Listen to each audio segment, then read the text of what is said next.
Ami, entends-tu le pognon qui tombe dans la caisse? Dans la caisse. Ami, entends-tu les cris sourds des pigeons que l'on saigne? Que l'on saigne.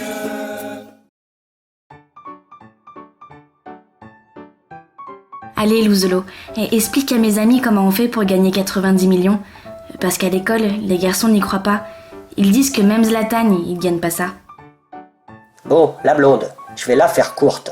Disons en 13 leçons. Tout commence en province, chez mes parents. Notaire à Bordeaux. Ah, une étude de notaire, c'est un formidable terrain de jeu pour un petit garçon. Tu vois des gens qui entrent en souriant et qui sortent en pestant. D'autres qui arrivent en larmes et qui sortent en lévitation. L'odeur de l'argent, la place qu'il occupe et le pouvoir qu'il confère.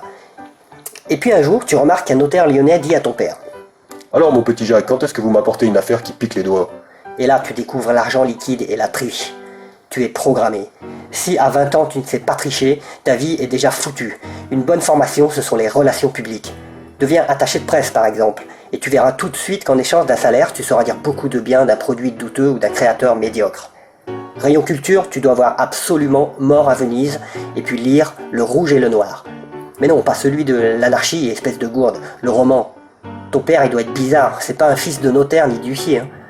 À ce point, tu t'achètes un carnet d'adresses, une prothèse où tu vas noter les coordonnées de tous les gens puissants que l'on te présente. Tu es à Paris, les premiers instants sont les plus importants. T'es cool et tu deviendras hot in town. N'oublie pas que c'est plus facile pour un provincial. Commence modestement, mais derrière quelqu'un de fort. Loufia peut-être, mais au dernier étage de la tour TF1 par exemple. Tu ne seras pas exposé, et tu apprendras les règles et les ficelles. Ah oui, sourire, toujours sourire. Les gens riches détestent les rasoirs, les quémandeurs et les malades, et les gauchistes. Mais c'est pareil que des malades. Tu l'obites beaucoup, tu lèches, tu promets, tu caresses et corromps tranquillement. Comme dit le Conseil de l'Europe, les cadeaux créent des rapports troubles. Très vite, tu recherches la compagnie des énarques. Normatu, Polytechnique et Sciences Po, ça vaut pas un clou. Un énarque, et tu les as tous. Ils sont géniaux, ils savent tout sur tout.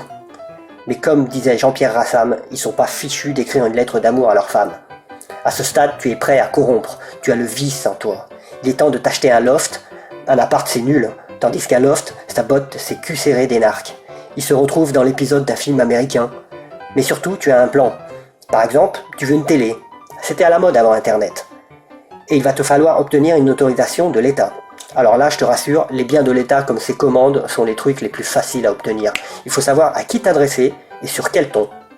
À un moment, tu comprends que la valeur d'une chaîne, ce ne sont ni ses programmes, ni ses employés. Juste l'autorisation des maîtres. L'avant-dernière étape consiste à agglomérer des gens importants. Tu veux monter une chaîne pour les homos. Eh bien, tu vas voir tes proies en leur disant bien que ce n'est pas l'argent que tu recherches, mais des défenseurs des libertés. Genre, si vous venez pas, vous allez passer pour des anti-PD. Si tu veux monter une chaîne sur les diversités, tu fais pareil, mais en laissant entendre que les absents vont passer pour des racistes. Et le même mantra, tu le fais passer dans les couloirs du CSA, l'endroit du pouvoir.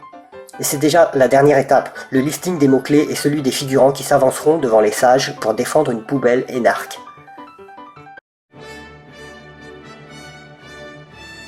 T'as compris les mots-clés. Différence, 5 points. Diversité, 6. Documentaire, 7. Respect de la personne, 2. Intégration, 8. Enfin, tous ces mots qui provoquent des réflexes pavloviens qui font mouche sur les cerveaux fatigués. Pour les figurants, prends un énarque, il se retrouvera face à un énarque, et entre eux ils dialogueront sans se préoccuper des profs de gym qui les entourent, ils joueront à la démocratie. T'as compris la blonde comme la vie est brutale. Louzelo, il est pas soyen. Il va perdre tous ses followers.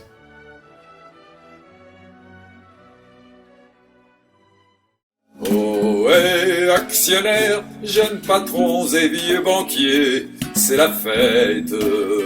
C'est la fête. Ce soir, les Français, tous et vous sauront qui est leur bourreau. Leur bourreau.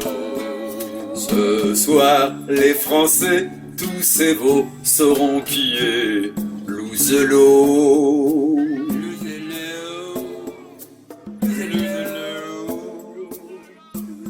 Le 23, c'est pourri.